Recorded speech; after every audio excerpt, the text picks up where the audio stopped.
안녕하세요, 여러분. 저는 최말순이에요. 올해 72 됐죠.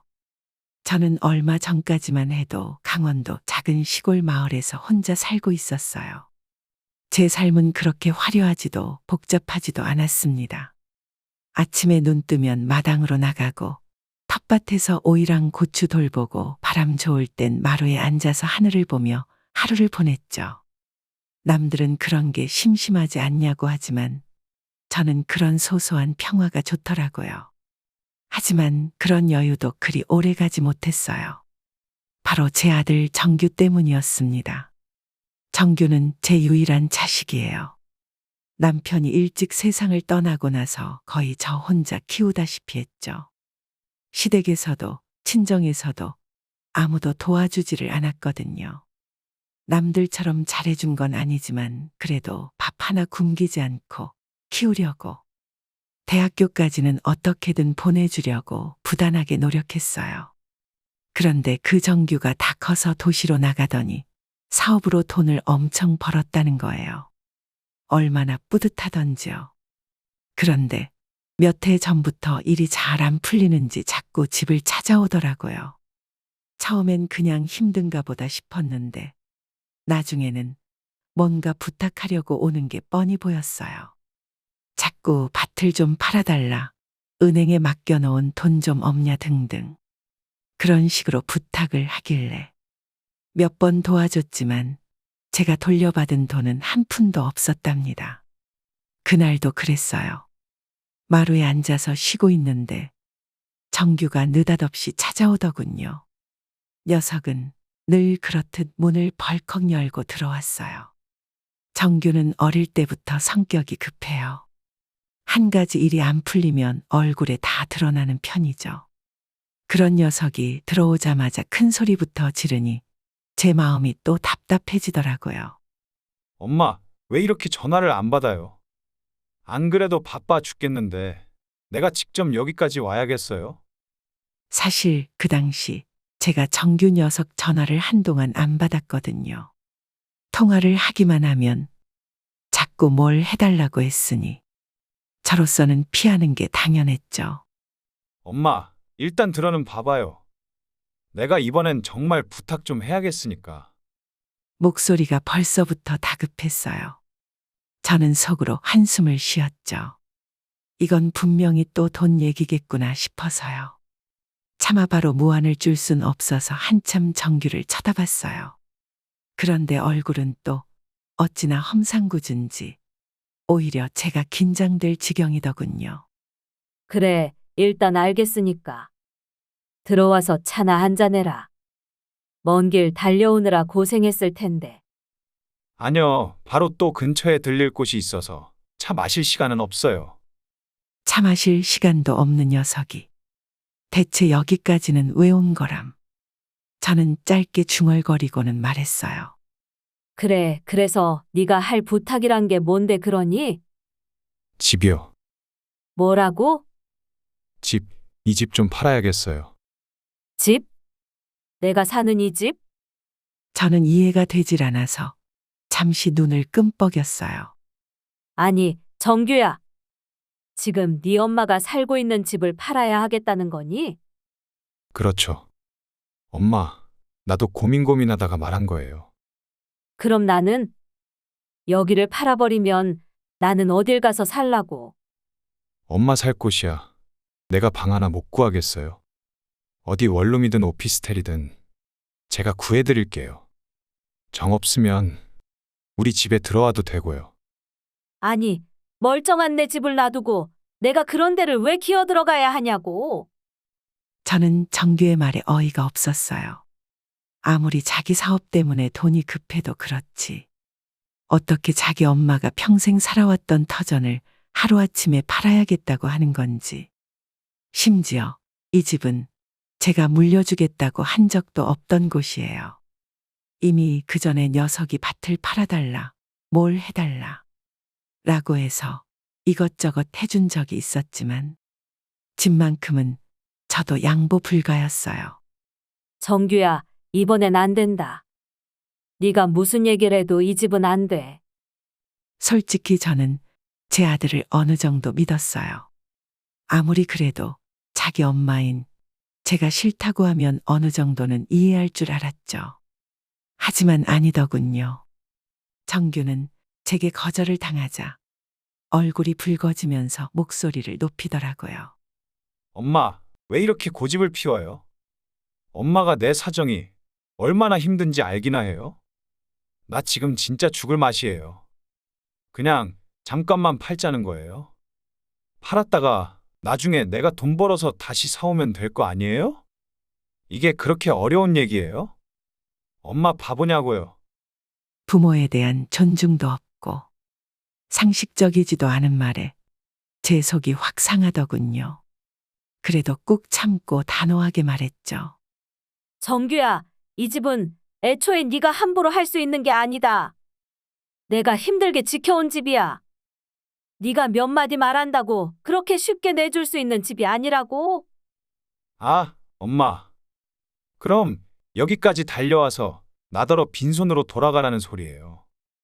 정규 녀석은 발을 동동 구르며 거의 1시간 동안 생고집을 피우더군요.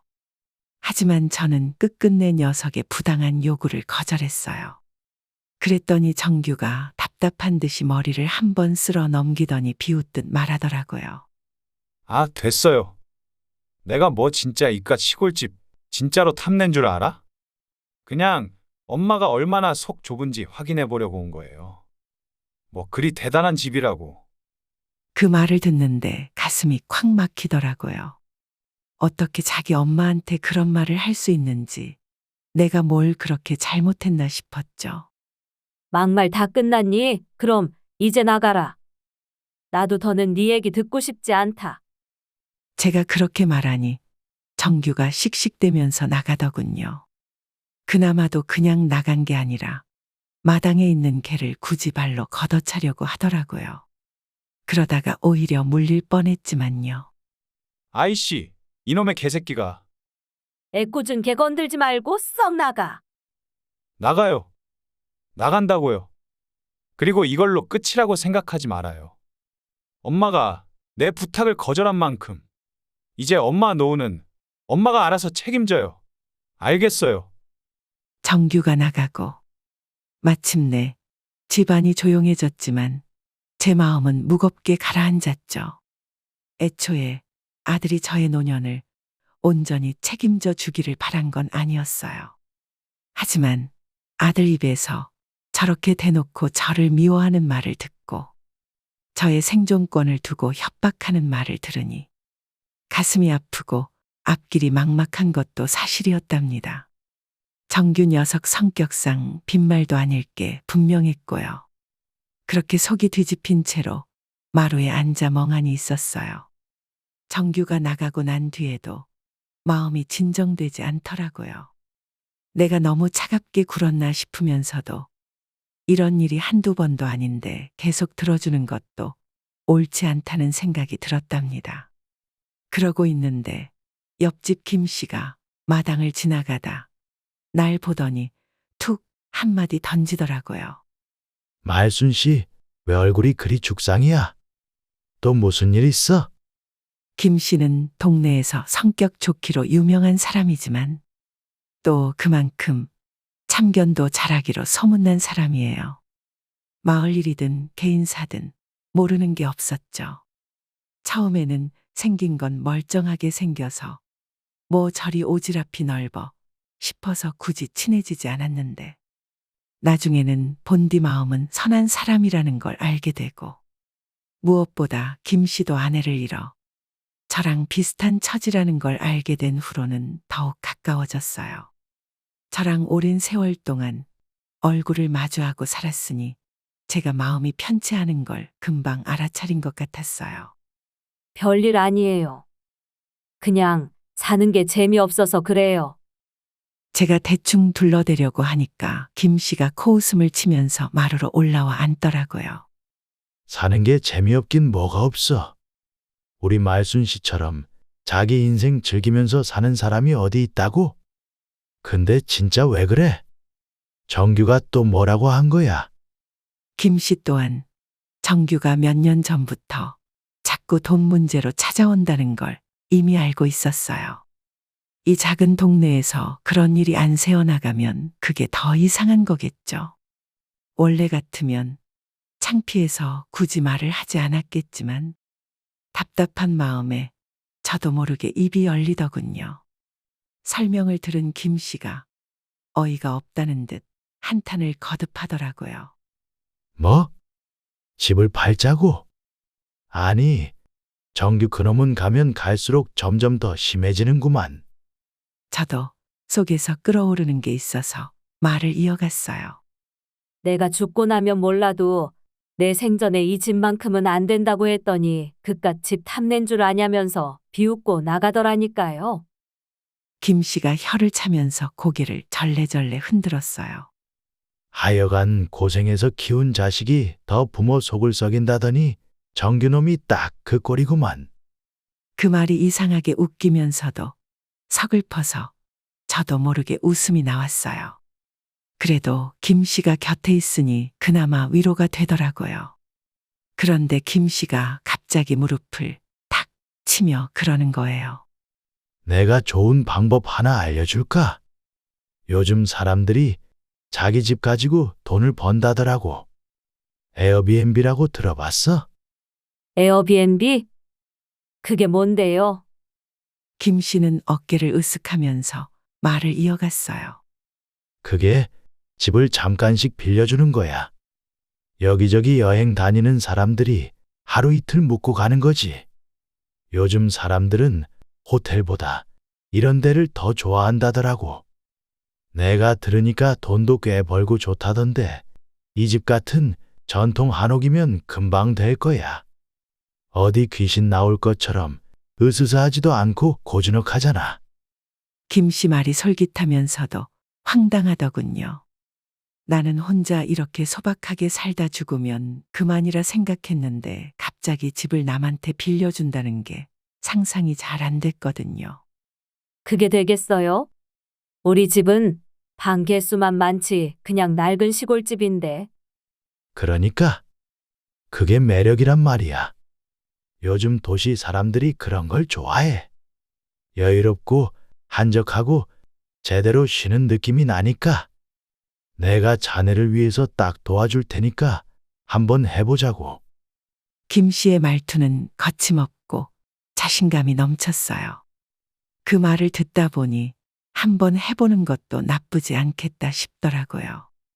게다가 그렇게라도 해서 정규한테 너 없이도 잘 산다 는 걸 보여주고 싶은 마음도 있었고요. 그래서 김 씨에게 어떻게 해야 하냐고 물었죠.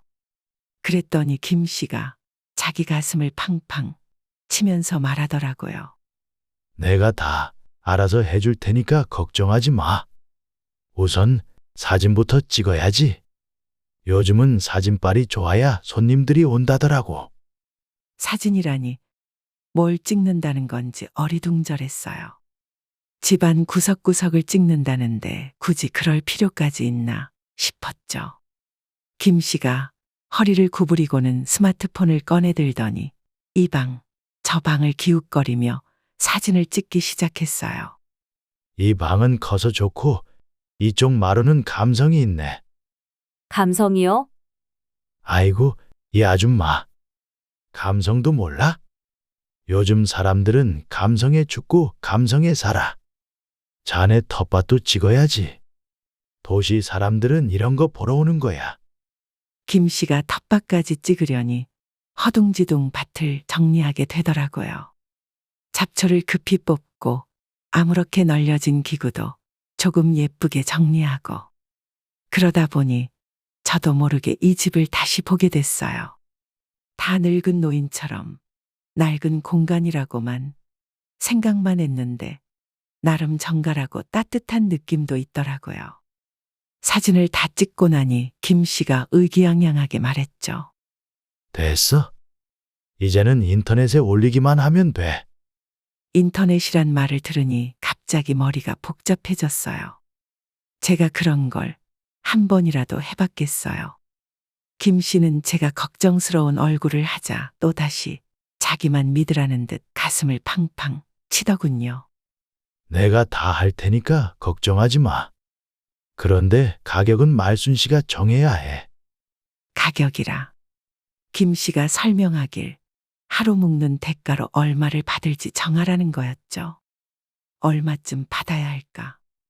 도시 호텔처럼 비싸게 받을 순 없고 이런저런 생각을 하고 있는데 김 씨가 빙그레 웃으며 말했어요.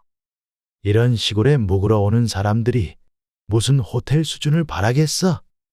그냥 적당히 방 하나에 8만 원에서 10만 원 정도 어때? 생각보다 적은 돈이라 놀랐지만 김 씨가 하라는 대로 따르기로 했어요. 그렇게 저의 첫 숙소 등록이 끝났습니다. 처음에는 꽤나 긴장을 했어요. 김 씨의 말대로라면 사람들이 금세 몰려와서 인산인해를 이룰 것 같았거든요. 그런데 그 양반 허풍이 심했더라고요. 인산인해는 무슨, 거진 한 달 넘게 아무 손님도 오지 않았었답니다. 그렇게 거의 잊어갈 즈음 띠링 하고 휴대폰이 울렸어요. 저의 첫 손님이자 귀중한 인연 소영 씨가 방문한 거였습니다. 그날은 비가 오락가락하던 날이었어요. 마당을 정리하다가 갑자기 쏟아지는 비에 황급히 집으로 들어왔죠. 여전히 손님은커녕 예약조차 없는 에어비앤비가 머릿속에 떠오르긴 했지만 애써 차라리 잘 되었다고 위안을 삼았죠. 사람의 마음이 그렇잖아요. 기대가 크면 실망도 크다고 애초에 내가 헛된 꿈을 꾸었다고 생각하니 오히려 마음이 편하더라고요. 그러던 차에 숙소 예약 알림이 울렸고 설마 싶어서 화면을 열어보는데 정말 누군가 저의 집에 머물길 원한다고 신청을 한 거예요. 예약이라고. 저는 멍하니 중얼거리다가 수락 버튼을 눌렀어요. 그랬더니 오늘 바로 오겠다고 하는 거 아니겠어요. 첫 손님이라니 이게 진짜 오는 건가 싶어 가슴이 두근거리더군요. 어쩌지? 어떻게 손님을 맞이해야 하지? 어쩔 줄 몰라 하다가 시간을 몇 시간 보냈더니 얼마 지나지 않아 마당 저편에서 흰색 차 한 대가 천천히 들어오더군요. 조수석에서 젊은 여자가 내렸어요. 밝은 청바지에 흰 티셔츠를 입었는데 먼 길을 달려왔는지 머리카락이 약간 헝클어져 있던 게 기억이 납니다. 운전석에서 따라 내린 건 작은 노란 우비를 입은 아이였는데 손에 우산을 꼭 쥐고 엄마를 따라오더군요. 저 사람들이 내 첫 손님인가 보다. 여자는 조심스레 마당으로 걸어오더니 저를 발견하고 가볍게 웃으며 고개를 숙였어요. 안녕하세요. 여기가 최말순 할머니 댁 맞나요? 제 이름을 들으니 갑자기 가슴이 이상하게 뛰더라고요. 진짜 왔구나. 진짜 첫 손님이야. 라는 생각에 멍하니 있다가 얼른 정신을 차렸어요. 맞아요. 여기에요. 아이고, 먼 길 오셨네. 비는 안 맞았나? 여자는 웃으며 고개를 끄덕였지만 어딘가 머뭇거리더군요. 뭔가 할 말이 있는 얼굴이었어요. 제 집을 슬쩍 살피더니 조심스럽게 말하더라고요. 저기요, 할머니. 제가 여기 예약을 하긴 했는데요. 그런데 정말 여기가 하루에 100만 원짜리 집이 맞나요? 100만 원이라니 무슨 소리인가 싶었어요. 김 씨가 올릴 때 분명 하루 8만 원에서 10만 원 사이라고 했던 게 떠올랐죠. 이상한 느낌에 물었어요. 100만 원이라니? 이 집이 그렇게 등록이 되어 있어요? 네, 100만 원이요. 하루에요. 눈이 휘둥그레졌어요. 100만 원이라니. 세상에. 저는 손을 허공에 휘저으며 말했어요. 아이고, 그럴 리가 있나. 내가 컴퓨터를 몰라서 아는 사람한테 부탁했더니 그 양반이 뭘 잘못 올려놨나 봐요. 여자는 휴대폰을 꺼내 보여줬어요. 거기엔 정말로 방 하나에 100만 원이라고 적혀 있더라고요. 다른 거에는 80만 원이라고 적혀 있고요. 딱 보아하니 김 씨가 큰 소리만 쳤지. 정작 자기도 휴대폰 이용이 서툴러서 공을 하나 더 붙인 모양이었어요. 제가 당황한 걸 보고 여자가 웃으면서 말하더군요. 사실 그래서 온 거예요. 100만 원이면 얼마나 대단한 집인가 싶어서요. 그냥 지나갈까 하다가 너무 궁금하더라고요. 저는 어이가 없으면서도 속으로는 살짝 미안하기도 하고 동시에 그간 왜 아무도 숙소 예약을 하지 않았던 건지 이해가 되었어요. 100만 원짜리 숙소를 어디 정신이 나가지 않고서야 누가 오겠나요? 그 와중에 여자 뒤에 숨어 있던 아이가 제 옆으로 다가와 치맛자락을 잡더니 눈을 동그랗게 뜨고 묻더군요. 할머니, 여기가 우리 집보다 커요. 여기서 자는 거예요? 아이의 맑은 목소리에 웃음이 절로 나왔어요. 제가 무릎을 굽히며 아이를 바라봤죠. 그래, 여기서 자고 푹 쉬고 가렴. 맛있는 것도 먹고 엄마랑 좋은 시간 보낼 수 있게 이 할머니가 도와주마. 아이가 웃으며 고개를 끄덕이는 모습을 보니 마음이 한결 편해지더군요. 그래서 할머니, 어떻게 가격을 조정하시는 걸까요? 아니면 100만 원 그대로? 저는 손을 휘저으며 웃었어요.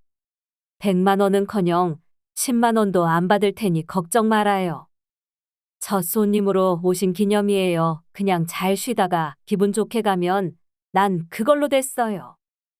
여자는 제 말을 듣고 잠깐 멈칫하더니 이내 고맙다며 자기소개를 하더군요. 제 이름은 박소영이에요. 여기 있는 제 딸은 김빛나입니다. 아이의 기분 좋은 소개에 저도 모르게 입이 열리더군요. 말순, 내 이름은 최말순이에요. 이상하리만치 가슴이 따뜻해지는 순간이었습니다. 소영 씨와 빛나가 짐을 풀고 방으로 들어간 뒤 저는 마당에서 뒷정리를 하고 있었어요. 그런데 마당 저편에서 웬걸 김 씨가 헐레벌떡 뛰어오는 게 아니겠어요. 멀리서부터 손을 막 흔들며 소리를 질러대더라고요. 말순 씨, 말순 씨. 야, 이게 무슨 대박 사건이야? 아이고, 저 양반은 또 뭘 저리 소란이야. 저는 엉거주춤 일어나 김 씨를 바라봤죠. 김 씨는 숨도 제대로 못 쉬면서 마당에 서더니 허리를 굽히고 헉헉대며 손을 허공에 휘젓더군요. 손님 왔다며? 진짜로 에어비앤비로 손님이 온 거냐고? 거참 호들갑하고는 아까 소영 씨가 봤을 내 모습이 딱 이 꼴이었겠구나 하는 생각이 들더군요. 저는 짐짓 태어난 척하며 말했어요. 아, 그래. 방금 젊은 여자랑 애 하나 왔어요. 근데 뭐가 그렇게 난리예요. 어차피 올 손님이었는데. 그 말을 듣자마자 김 씨가 갑자기 펄쩍 뛰면서 소리를 치더군요. 내 말이 맞잖아. 내가 뭘 했어? 내가 이 집 성공한다고 했지? 거참 이 양반 말이 맞긴 한데 그렇다고 그냥 인정을 하자니 가격 등록을 잘못한 죄도 있으니 한마디 해주고 싶더라고요. 그래요. 아주 대단하던데요? 방 가격에 공 하나를 더 붙여서 10만 원짜리 방을 100만 원으로 만들고? 김 씨가 그 말을 듣더니 눈이 휘둥그레지며 입을 벌리고 말했어요. 뭐? 100만 원? 설마 내가 그걸? 아니, 내가 그랬다고? 당황하는 김 씨의 반응이 재미있어서 저도 깔깔거리며 말을 이었어요. 아유, 그랬다니까요. 나도 손님이 나한테 보여주고 나서야 알았어요. 여하간 아는 척은 혼자 다 하더니. 김 씨가 머리를 극적이며 고개를 갸웃거리더니 이내 어물쩍 넘기더라고요. 에이, 뭐. 그래도 결과가 좋잖아. 손님 왔잖아. 잘 된 거 아니야? 결과만 좋으면 된 거라고. 그런데 그 순간 방 안에서 소영 씨가 나와 말하더군요. 할머니, 여기 안에 수건 혹시 더 있을까요? 김 씨가 이때다 싶었는지 허리를 쭉 펴고 소영 씨에게 다가가며 씩 웃더군요. 아, 수건 여기 있습니다. 머무시는데 불편하신 점은 없고요. 이 할아버지는 누구냐는 듯 소영 씨가 저에게 고갯짓을 해서 제가 또 김 씨 특유의 오지랖에 한숨을 쉬며 답했어요. 가격 등록 잘못한 사람이에요. 그제야 소영 씨가 머쓱한 듯 웃으며 대답하더군요. 네, 정말 멋진 집이에요. 사진하고 똑같더라고요. 사실 100만 원이라고 해서 놀라긴 했지만요. 그 말에 김 씨는 아주 신바람이 난 것 같았습니다. 그렇죠. 제가 이 집 아주 감각적으로 사진을 찍어서 올렸거든요. 이 양반이 아주 그냥 생색이 끝이 없네.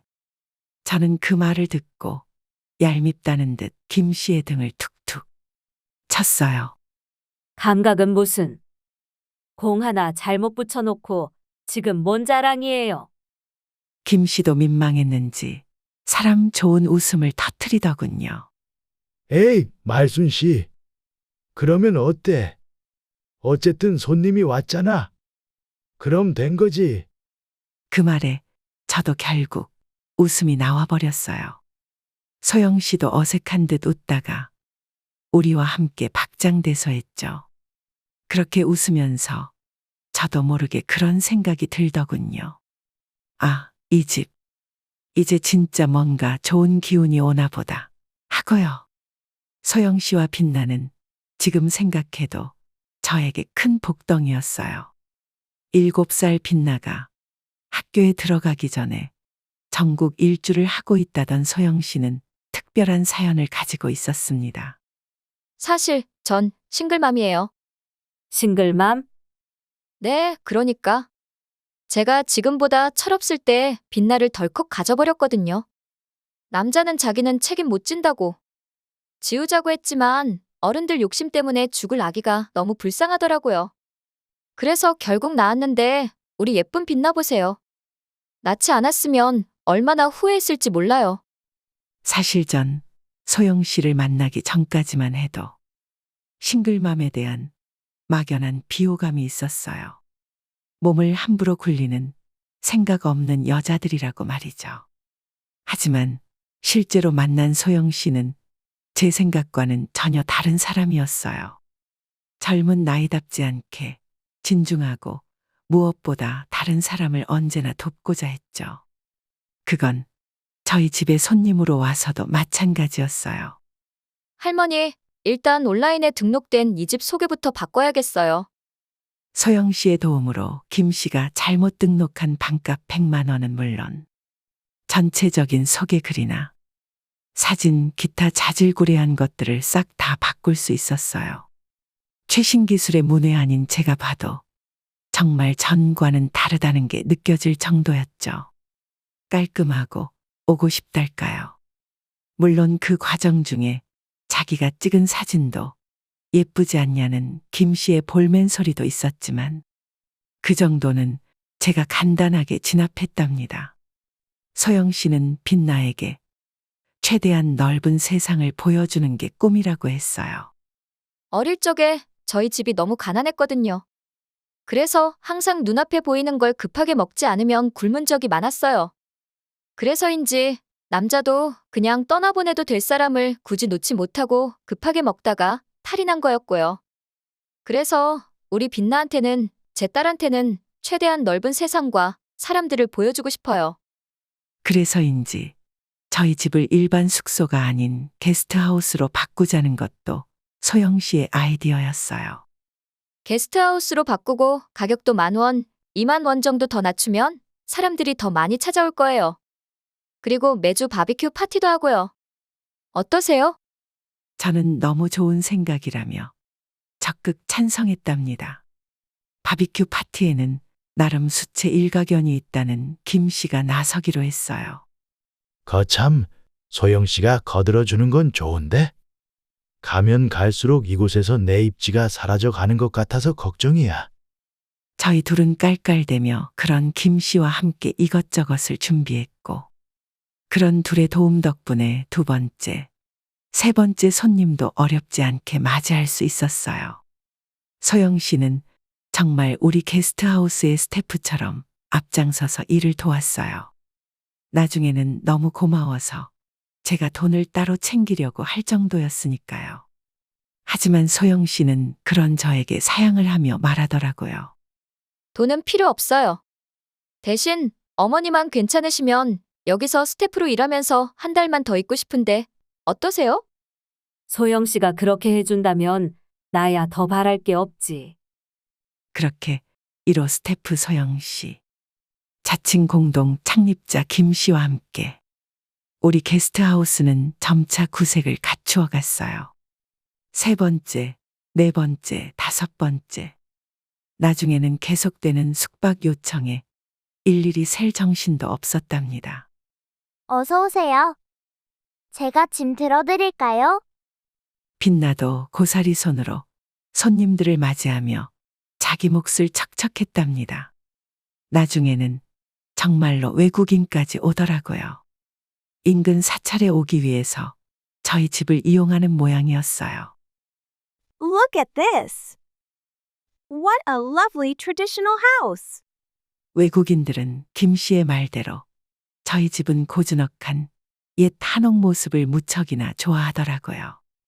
저는 나중에 소영 씨 덕분에야 알았지만 그 외국인 방문객 중에 한 사람이 유럽 쪽에서 엄청 유명하지는 않지만 나름 알려진 블로그를 운영하는 중이었고 그 사람이 우리 게스트하우스를 올려준 덕분에 한동안 정말 온 세상 외국 사람이란 외국 사람은 다 만나보았던 것 같아요.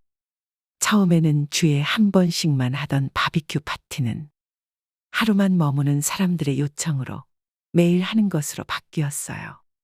처음에는 너무 힘들다고 생각했지만 김 씨와 소영 씨, 그리고 소영 씨가 직접 뽑은 추가 스태프들의 도움으로 어렵지 않게 진행되었죠.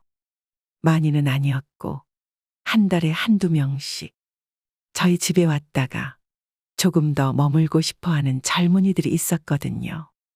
그런 친구 중에 한두 명에게 스태프로 일하는 조건으로 머물도록 허락하는 거였죠. Hey, Malson. Come here.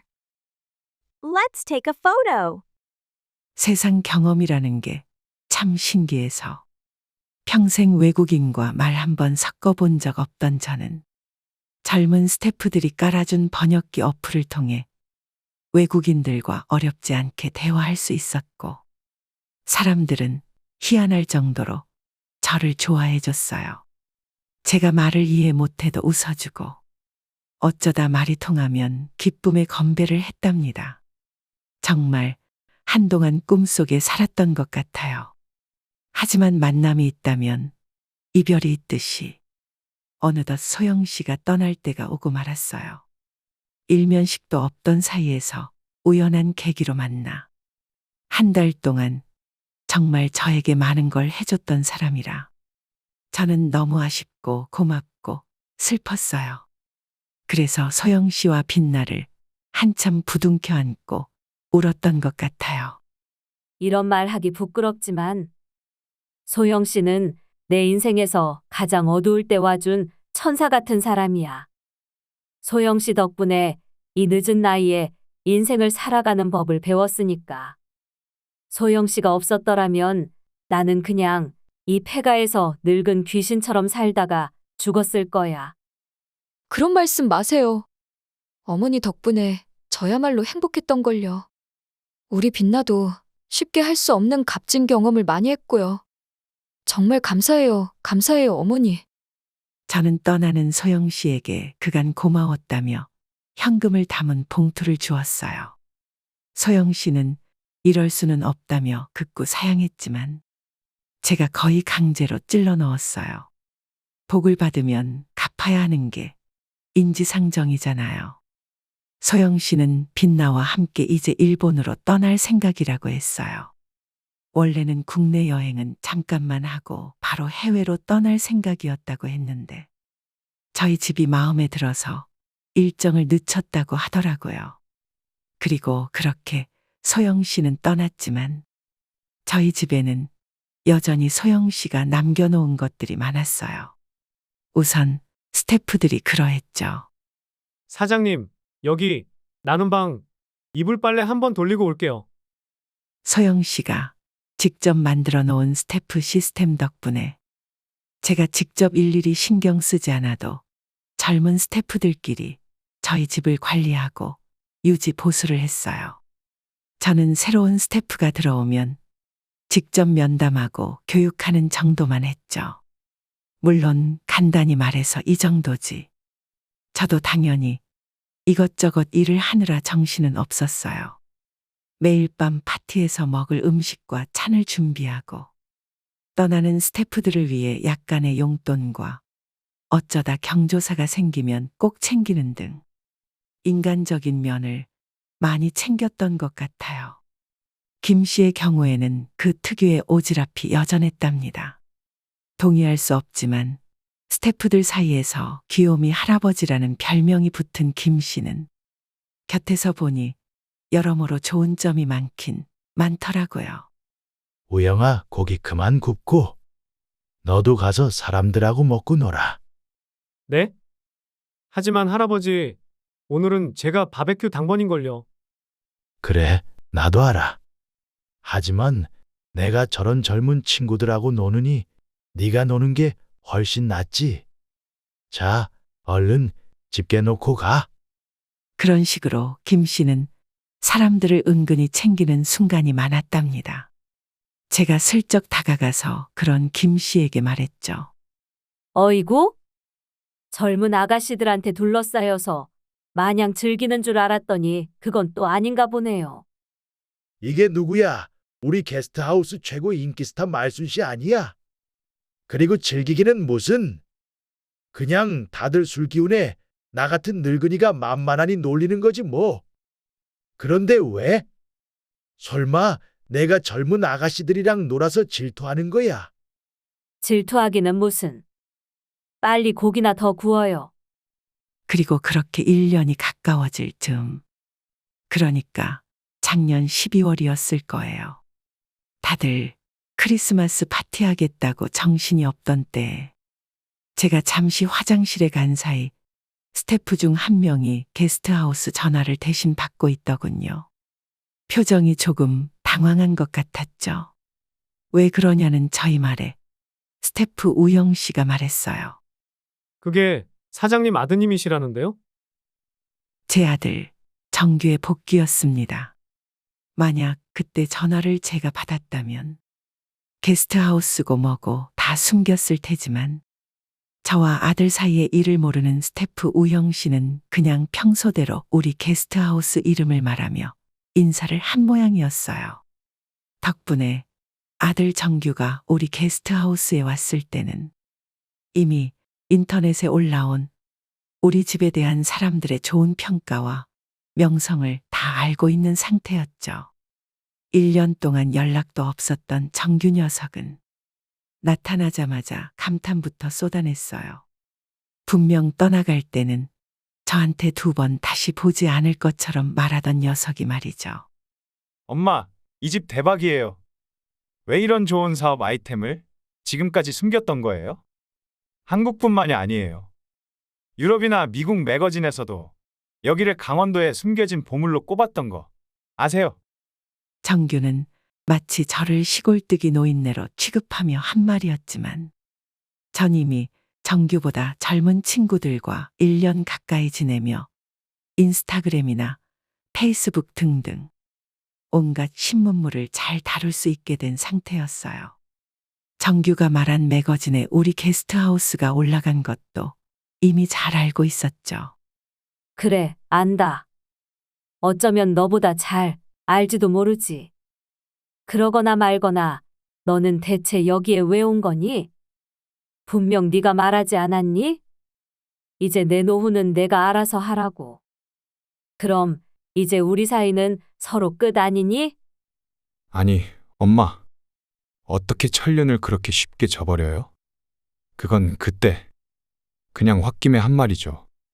엄마, 생각해보세요. 지금 엄마가 이렇게 허접하게 해놓은 것만으로도 사람들이 이렇게 많이 찾아오는데 제가 아는 사람들 투자까지 받아서 대규모로 시설을 만들어 놓으면 얼마나 더 많은 사람이 찾아오겠어요. 뭐? 지금 네 말은 여기를 싹 다 뒤집어 놓겠다는 말이니? 당연하죠. 아까 제 전화를 받은 어리바리한 스태프도 잘라버리고 전문적인 직원으로 채운 다음에 몇 달 동안 공사하면 지금 버는 돈의 몇 배는 벌 수 있을 거예요. 정규의 말에 듣고 있던 다른 투숙객들은 물론 스태프들과 김 씨 모두 불쾌해졌어요. 정규는 자기가 박힌 돌이고 여기 있는 사람들이 굴러온 돌이라고 생각하는 것 같았지만 글쎄요.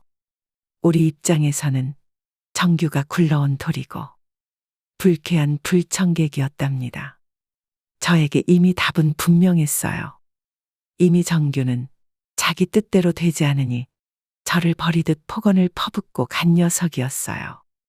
그런 녀석이 다시 돌아와서 자기 멋대로 이 공간을 바꾸는 건 제 인생과 소중한 추억이 담긴 곳을 바꾸겠다는 건 절대 용납할 수 없었죠. 설사 그게 불효자 아들과의 인연을 끊는 대가를 요구한다고 하더라도요. 저는 주먹을 굳게 쥐고 정규를 바라보며 말했어요.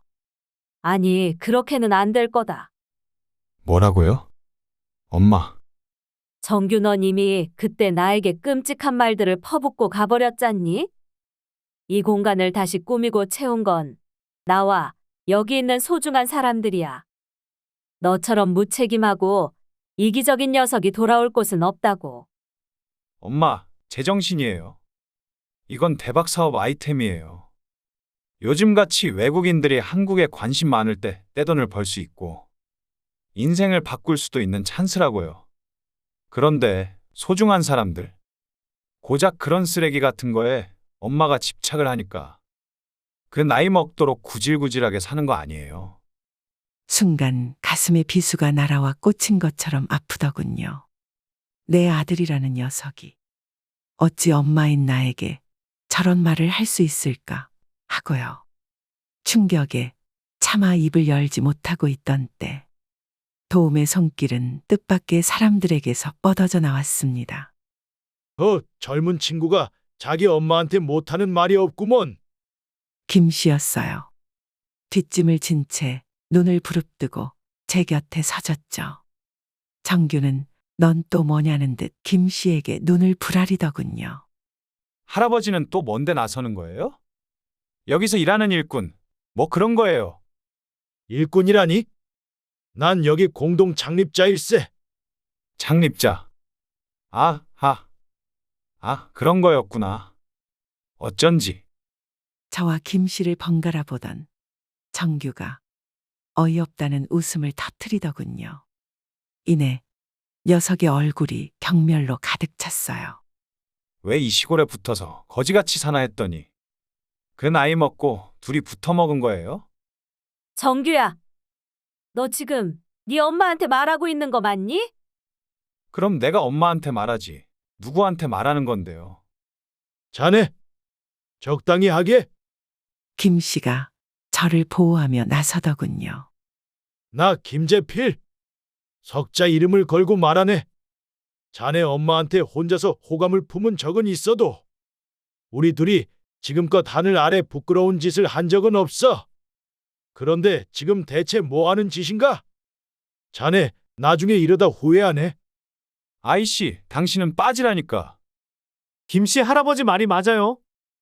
그때였어요.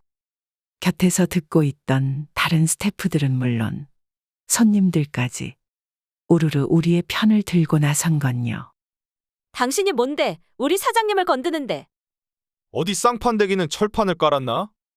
사장님 말씀 들어보니까네 지가 먼저 톡 껴놓고 이제 와서 권리를 주장해? Hey! Get out from here! 정규는 사람들이 자기를 둘러싸고 항의하니까 그제서야 당황해서 물러나더군요. 녀석이 자기 차로 도망치듯 달려가며 말했어요. 엄마, 정신 차려요.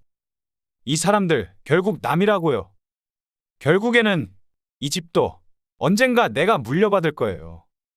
저는 그렇게 떠나가는 아들을 보며 한숨을 내쉬었고 스태프들이 다가와 저를 부축해 안으로 들여보내 주었어요.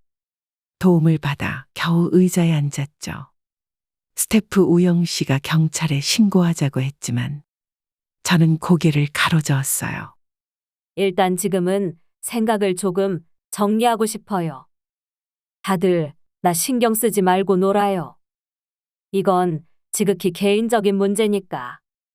사람들이 눈치를 보다가 하나둘 다시 즐거운 분위기를 되찾아 갈 때쯤 곁에 앉은 건 김 씨였어요.